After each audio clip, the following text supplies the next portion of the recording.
La predicación expositiva es leer el texto, explicar el texto y aplicar el texto. Y este capítulo es uno de los capítulos más difíciles para mí como predicador. Yo pasé orando y orando al Señor, diciéndole que me ayudara, porque como el pastor Luis lo dijo, es un capítulo muy difícil. No solamente trae literatura profética, sino que la literatura profética se mezcla con otro tipo de géneros poéticos, exclamativos. Interpretar esto no es fácil, ¿no? Entonces, ruego que al final no me apedreen, ¿verdad? Sí, ruego que no me... Pero con la ayuda del Señor vamos a tratar de explicar el capítulo.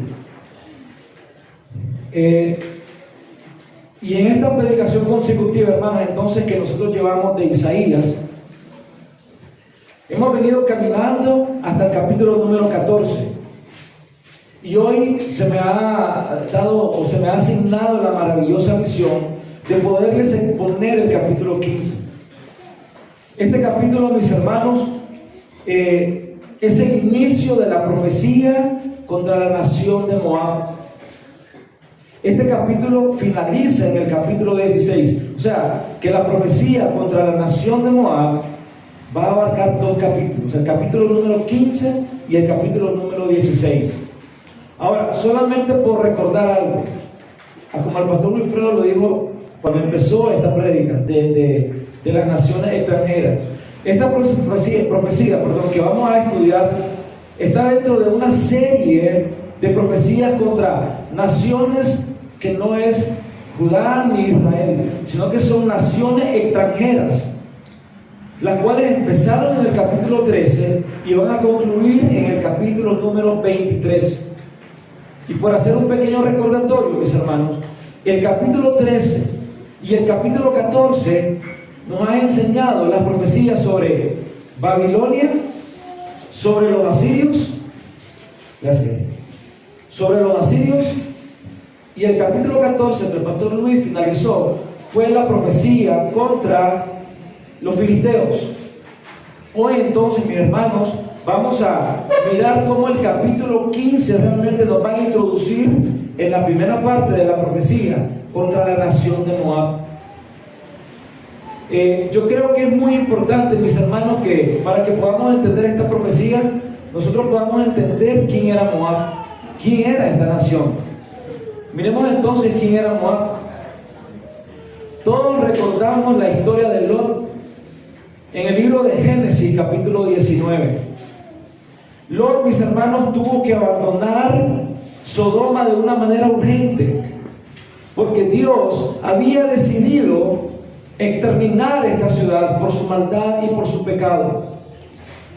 Cuando él huyó de esta ciudad, mis hermanos, Lot se refugió en una cueva en unas montañas, porque él tenía temor de habitar en la ciudad de Zoar.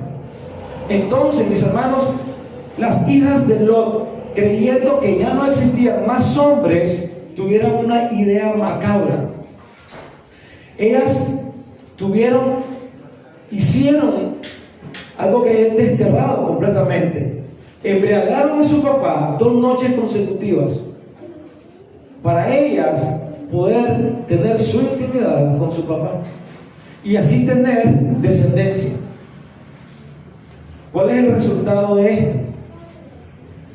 De esta decisión que ellas tomaron, que la Biblia no lo aprueba. Simplemente eso fue una mente desaprobada, una mente que no está teniendo al Señor, porque ellas vivían en una cultura donde estas ciudades, Sodoma y Gomorra, para ellos el pecado era común. Y el resultado de esto fue que la hija mayor le dio un hijo a su padre y le puso por nombre Moab. Es el padre de todos los moabitas y exactamente la nación contra la cual Dios envía juicio aquí en Isaías capítulo 15. Y la hija menor le dio otro hijo a su papá, que se llamó Benjamín, que es el padre de todos los moabitas. Génesis capítulo 19. Pueden anotarlo, mis hermanos, para que puedan revisarlo en su casa y ir más profundo aún.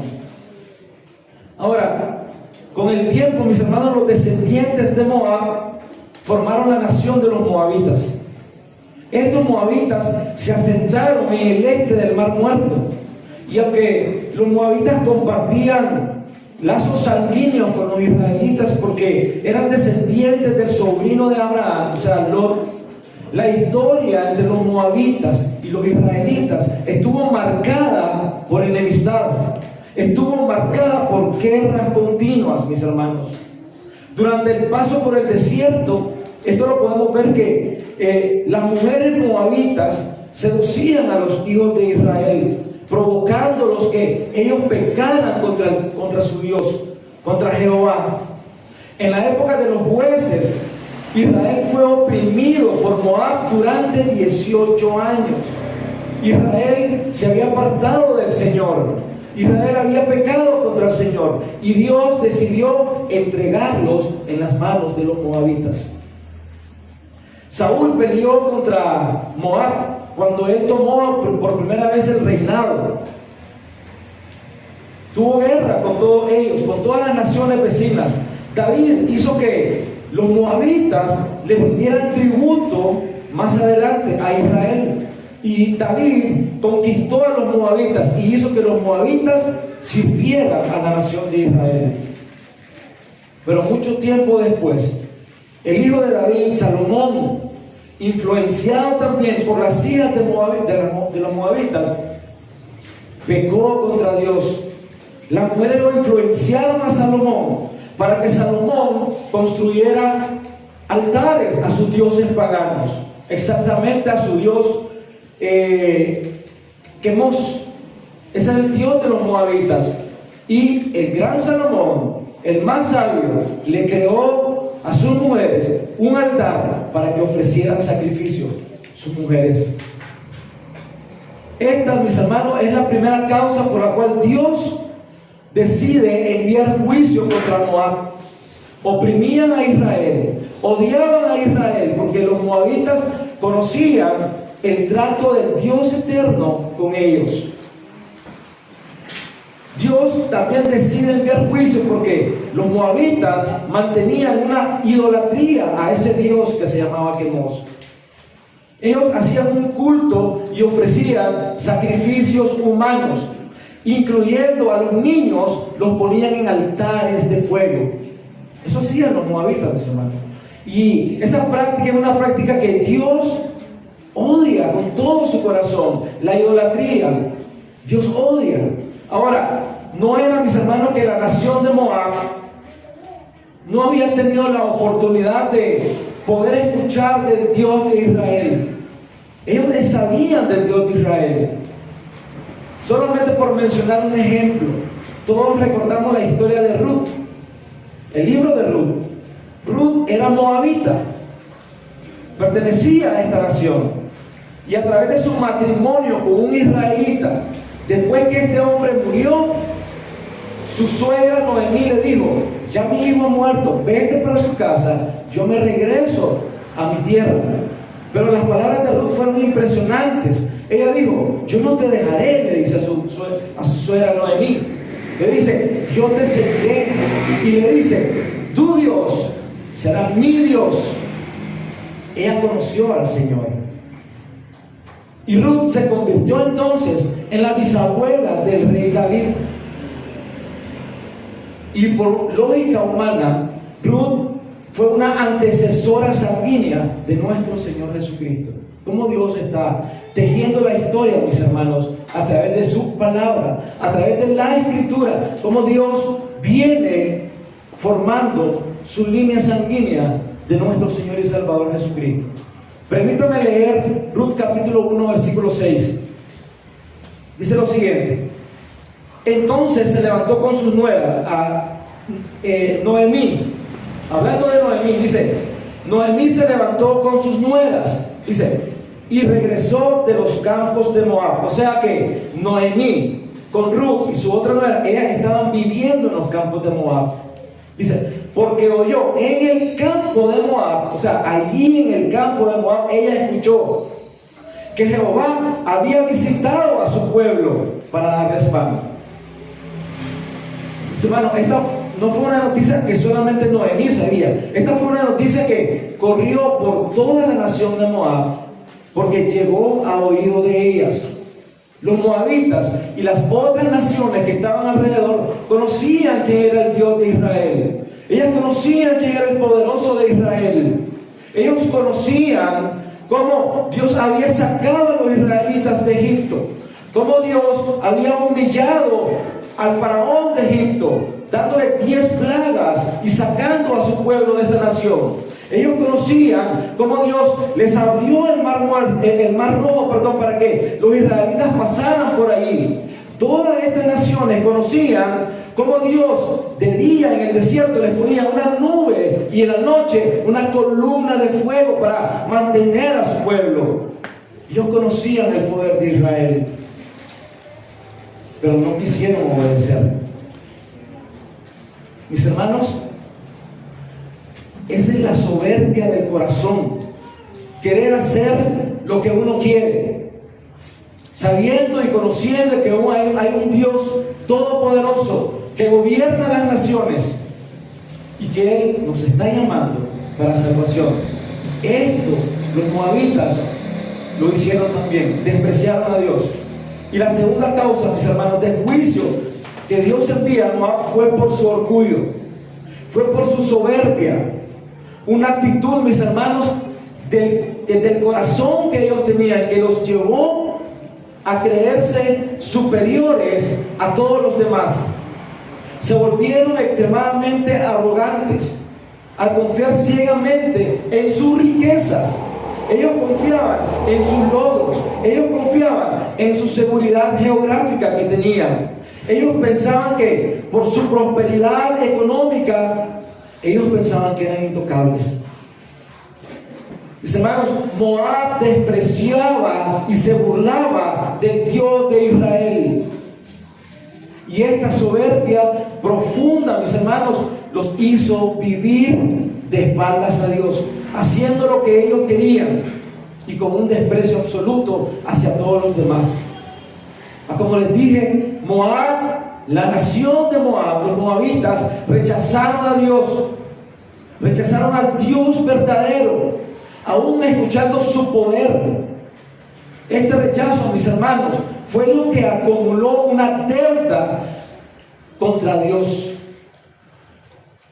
una deuda de juicio. Y esto se manifestó con una destrucción repentina de una sola noche a las ciudades principales de Moab. Estos fueron los moabitas, mis hermanos. Entonces, Isaías capítulo 15 y el capítulo 16, en estos capítulos, Dios nos enseña esta mañana que no hay ninguna seguridad humana eterna en el humano. ¿Y esto para qué, mis hermanos? Para que nosotros corramos de manera rápida, buscando misericordia antes de que sea demasiado tarde.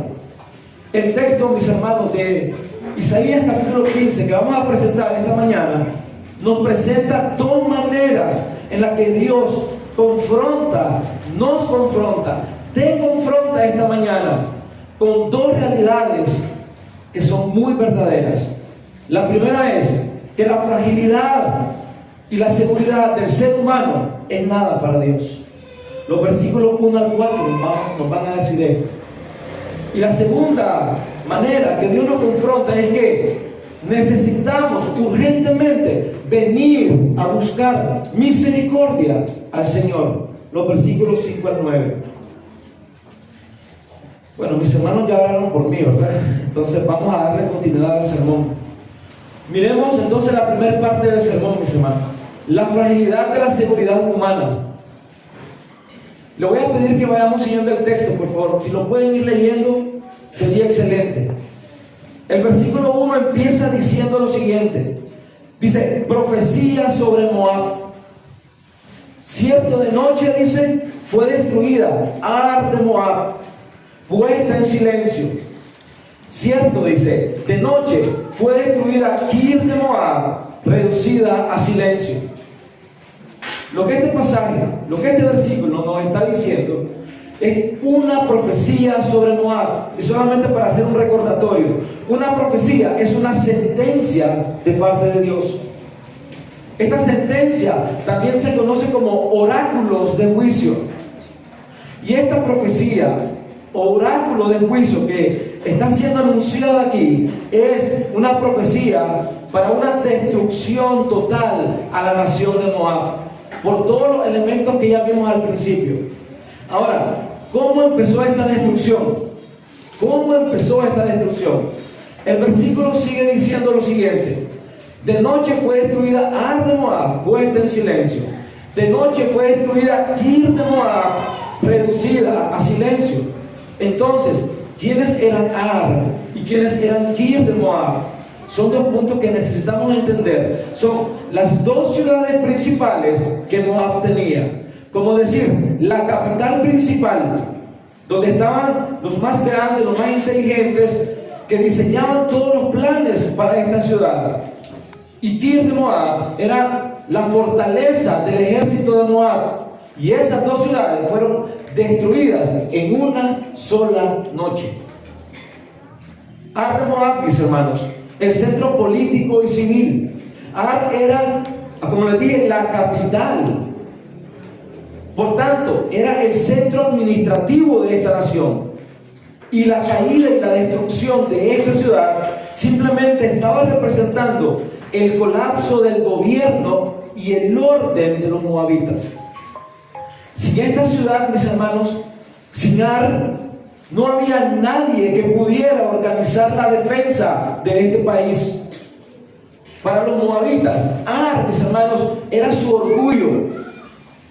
Y su destrucción simplemente representaba que su Dios, al cual ellos confiaban, que no los había podido proteger.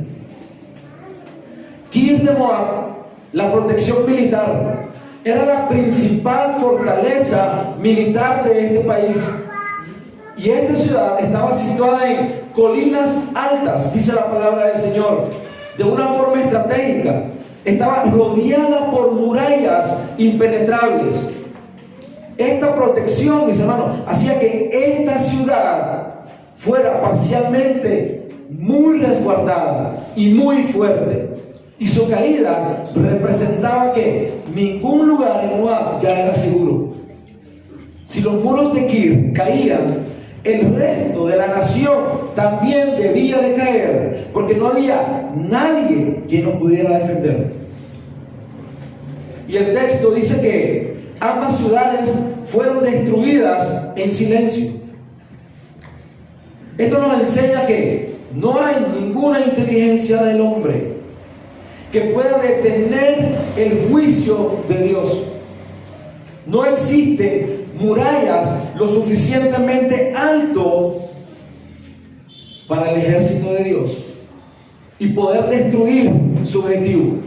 Si Ar era el cerebro de la nación, mis hermanos, si Kir era el escudo protector de Moab y ambos fallaron, esto nos enseña que cuando Dios juzga, nadie puede salvar al hombre si su corazón está lejos de él. Y aquí quiero hacer una pequeña aplicación.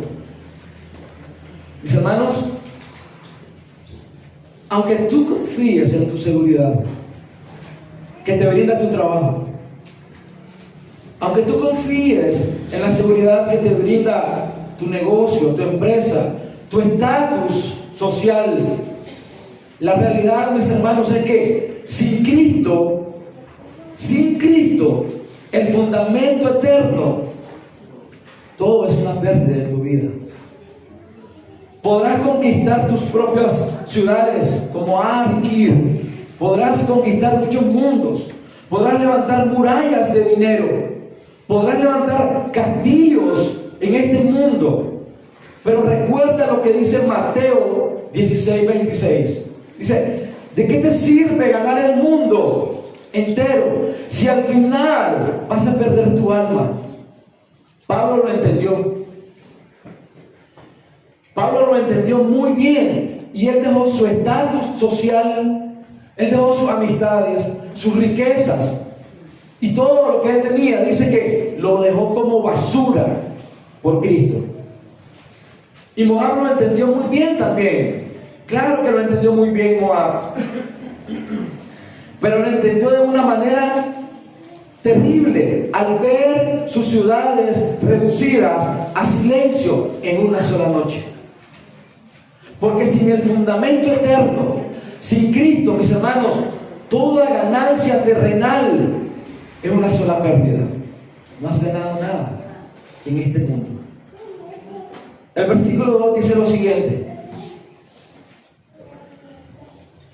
subió a Bachín y a Dibón, lugares altos, a llorar, dice. Sobre Nebo y sobre Medeba aullará Moab. Toda cabeza de ella será rapada y toda barba será rasurada. Mis hermanos, después de la destrucción de estas dos ciudades, todos los habitantes de Moab subieron a estas dos ciudades, Bachín y Dibón. ¿Y quiénes eran estas ciudades? Bachín era el templo de su dios Quemos, y Dibón era una ciudad ubicada en lugares altos, la cual era ocupada para hacer adoración pagana. Todos los moabitas fueron a estos lugares a llorar. Ellos fueron lamentándose por la destrucción de sus dos orgullos, de sus dos fortalezas, Ar-Kir. Y ellos fueron rogando a Quemos por ayuda, en vez de arrepentirse, en vez de buscar a Dios.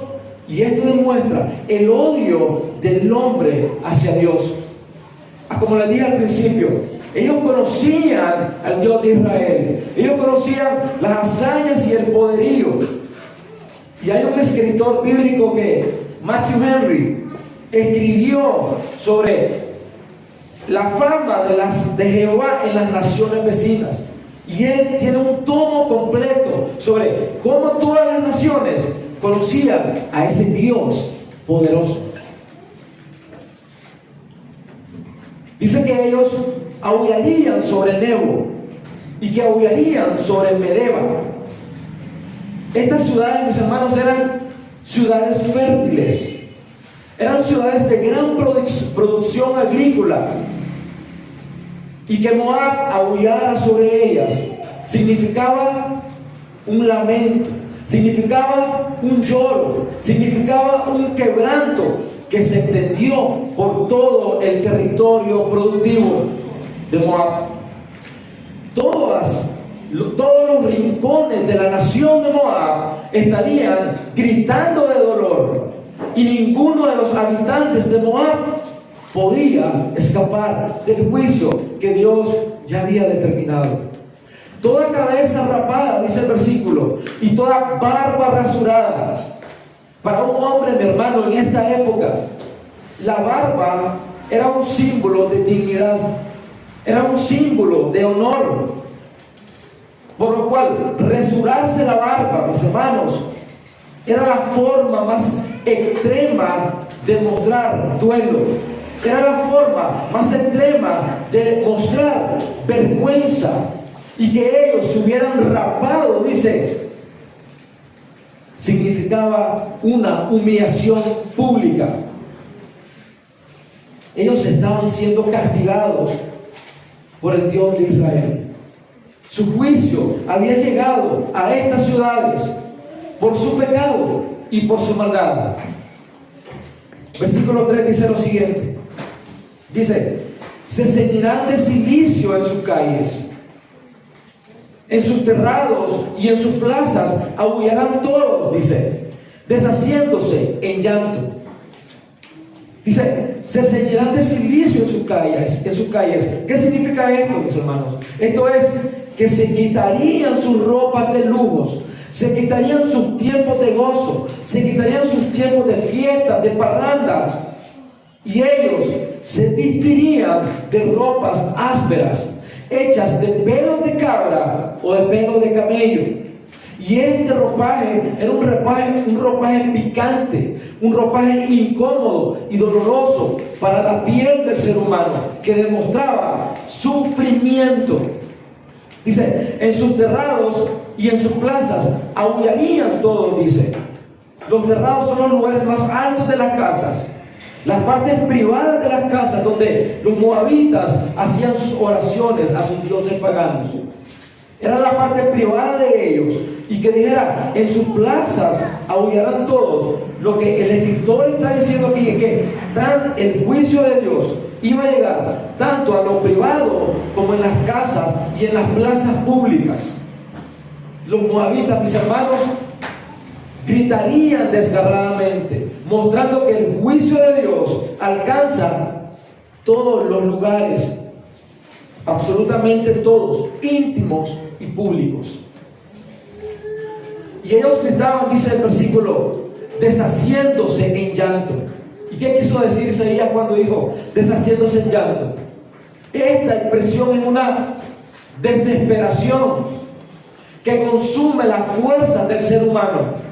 Es una imagen de una nación que está destruida completamente, que tendría mucho dolor, que tendría mucho llanto, que tendría mucha amargura y mucha miseria, porque ellos habían puesto su confianza en lo que ellos habían construido sus vidas, sus ídolos, sus riquezas, y eso se evaporó en una sola noche. El versículo 4 nos dice lo siguiente: Esbón y Eleale gritarán, hasta Jaazá se oirá su voz, por lo que aullarán los guerreros de Moab. Se lamentará el alma, dice, de cada uno de ellos. Ahora, Esbón y Eleale gritarán, dice el versículo, hasta Jaazá se oirá su voz. Esbón, mis hermanos, y Eleale eran dos ciudades al sur de Moab, y ellas estaban separadas al menos por 2 kilómetros de distancia. Ellas estaban ubicadas en mesetas muy fértiles, eran lugares muy productivos y eran lugares famosos por los estanques que tenían y su agricultura. Y hablando metafóricamente, mis hermanos, que ellos gritaran juntas, lo que significa es que la calamidad del juicio de Dios llegaría a todos los lugares sin excepción alguna, aún a los lugares más productivos. Y esto significa que no habría ningún lugar seguro para ninguno de los habitantes de Moab.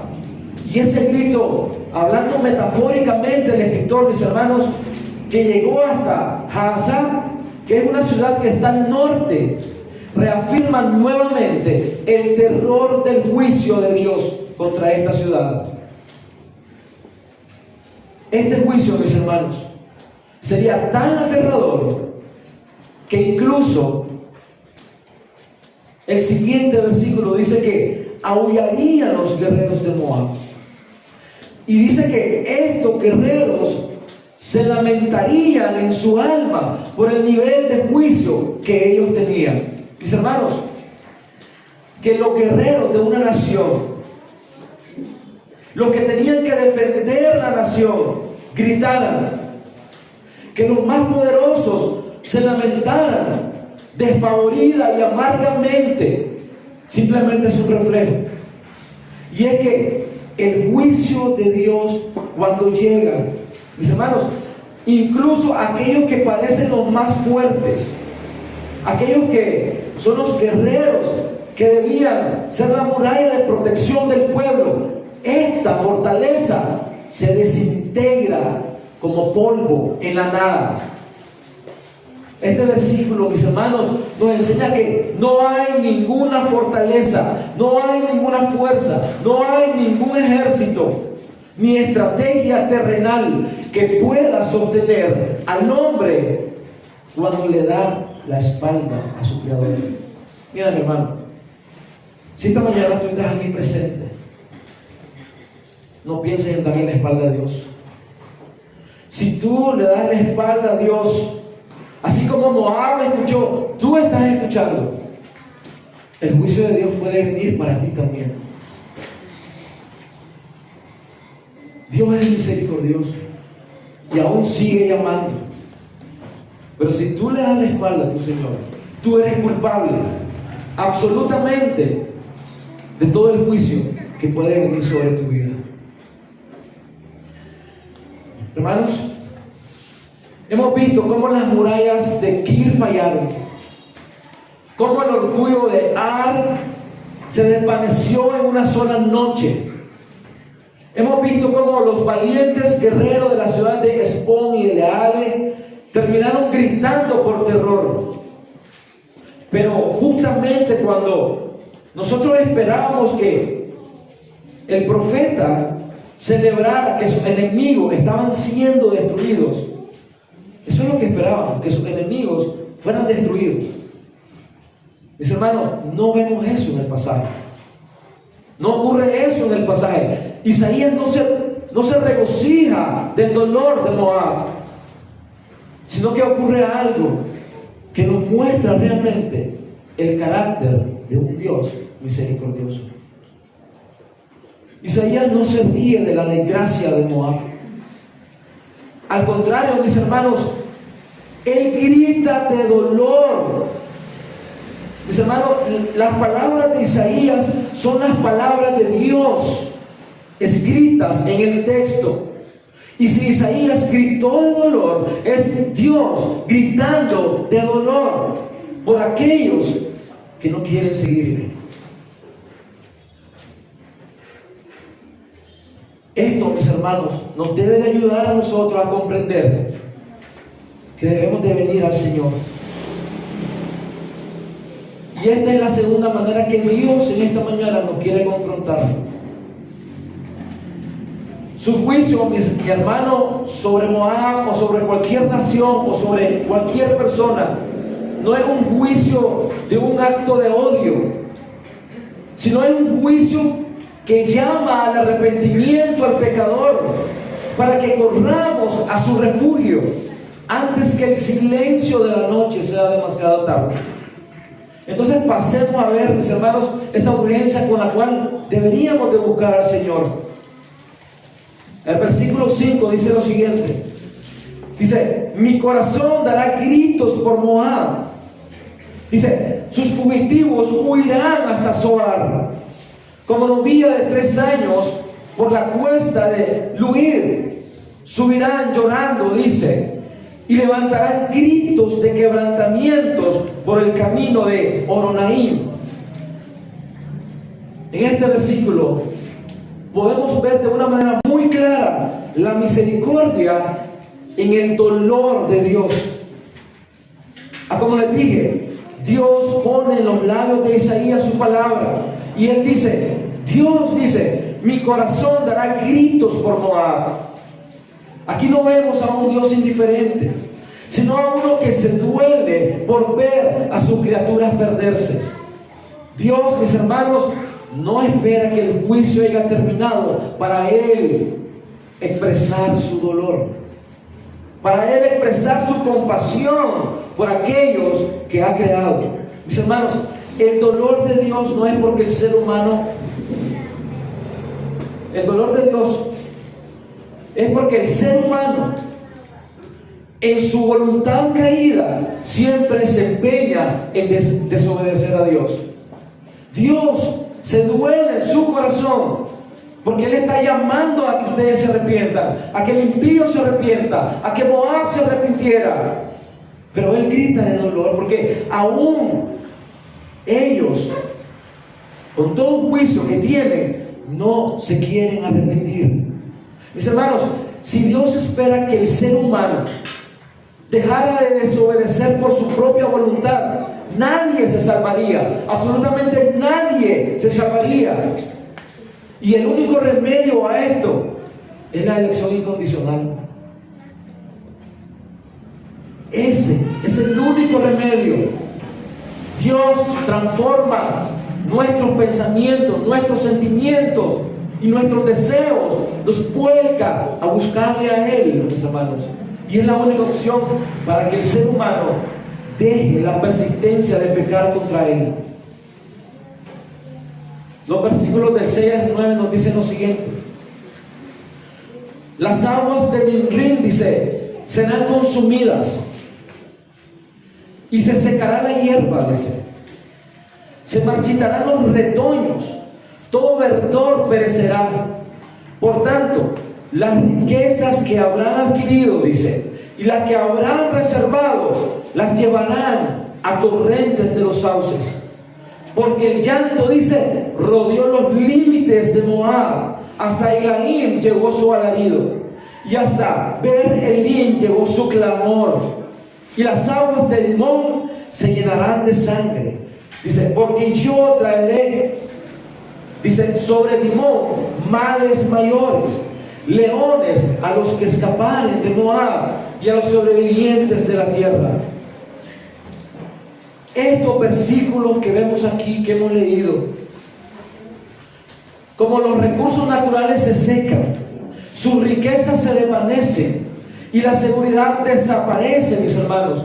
Y cuando habla el escritor de esos leones que seguirán hasta el último sobreviviente de Moab, lo que Isaías está haciendo aquí es que está usando una metáfora hiperbólica, porque él se está refiriendo a la magnitud del desastre que destruiría a esta ciudad.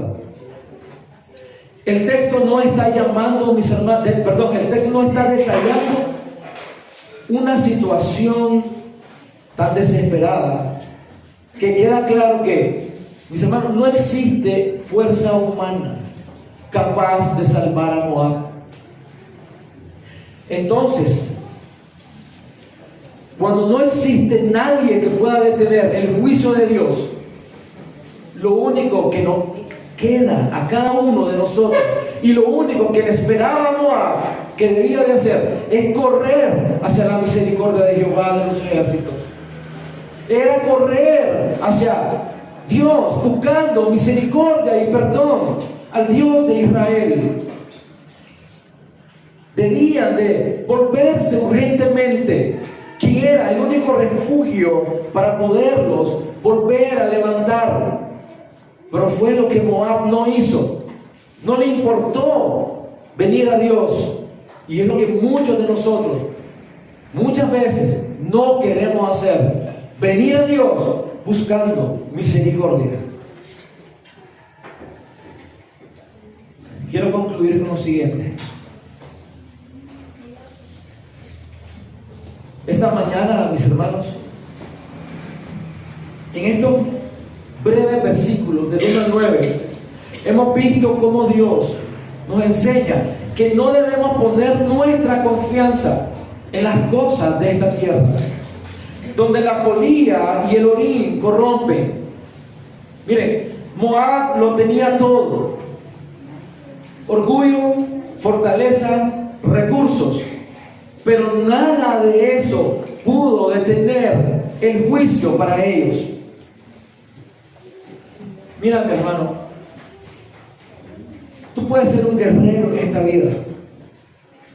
Tú puedes ser un experto en lo que haces. Puedes ser un experto en finanzas. Tú puedes ser un líder respetable. Alguien que siempre puede con todo cuando se lo lleva.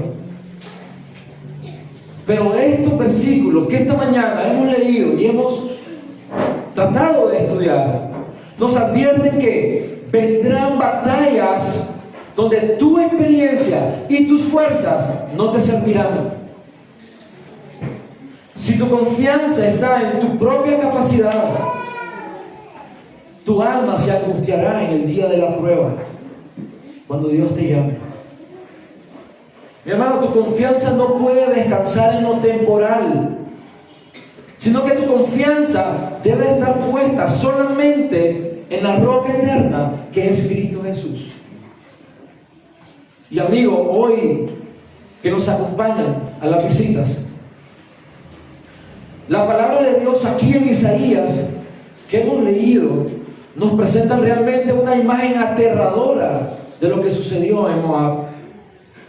Mira, si tú intentas escapar del juicio de Dios por tus propias fuerzas, mira, tú te terminarás encontrando con el león de la tribu de Judá, pero no te va a defender, te va a devorar. te va a enjuiciar ese día.